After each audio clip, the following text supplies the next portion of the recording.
နာရီကြာရင်လည်းကြားတယ်9နာရီကြာရင်လည်းကြားတယ်အဓိကကိုယ့်ရဲ့ message သူတို့ရှိကိုထိရောက်သွားတယ်ကိုယ့်ရဲ့ video သူတို့ကိုနားလည်တယ်တကယ်သူတို့ရှိကိုထိရောက်သွားတယ်ဆိုရင်လင်းအတွက်ကပို့ပြီးတော့ video တွေဖန်တီးတဲ့အခါမှာပျော်ရွှင်လာတဲ့အခါမှာအချိန်ဘယ်လောက်ကြာဖန်တီးတင်လဲအချိန်ဘယ်လောက်ကြာဖန်တီးရင်ကောင်းမလဲပေါ့နော်ဒီလိုမျိုး rehab ဖြစ်နေတဲ့သူတွေရှိလားရှိရဆိုရင်လင်းတော့ကလည်းအစတုန်း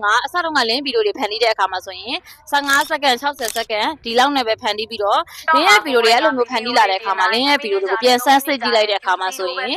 စကားတွေအရင်မြန်တာမျိုးပြီးလို့မယ်ဆိုရင်တော့ကိုယ့်ရဲ့အဓိက message တွေကိုမထိရောက်တဲ့အခါမှာ view တွေကျသွားတာမျိုးဒီလိုပြဿနာတွေကြုံခဲ့တယ်ပေါ့နော်အခုဒီ video ကိုကြည့်နေတဲ့သူကကိုယ်စက္ကန့်တွေဘယ်လောက်ထိနိုင်တွေဘယ်လောက်ထိကြာ video တွေကိုဖန်တီးနေလဲဆိုတာကိုလည်း comment မှာရေးလာခဲ့ပေးပါလင်းအခုနောက်ပိုင်းမှာ video တွေကိုပြန်ပြီးတော့သုံးသပ်လိုက်တဲ့အခါမှာကိုယ့်ရဲ့ပရိသတ်တွေကိုယ့်ကိုကြည့်နေတဲ့သူတွေကို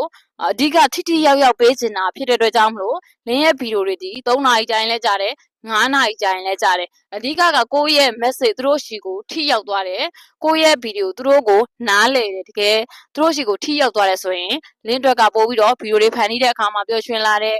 သူတို့ကိုပေးစင်တဲ့စိတ်တွေများလာတဲ့အခါမှာငါဘယ်လိုမျိုး video တွေပေးရင်ကောင်းမလဲဆိုတဲ့ content idea တွေထွက်လာတယ်ဒါကြောင့်မလို့လင်းရဲ့ video တွေအချိန်ဘယ်လောက်ကြာပေါ့နော်ဖန်တီးနိုင်လာတယ်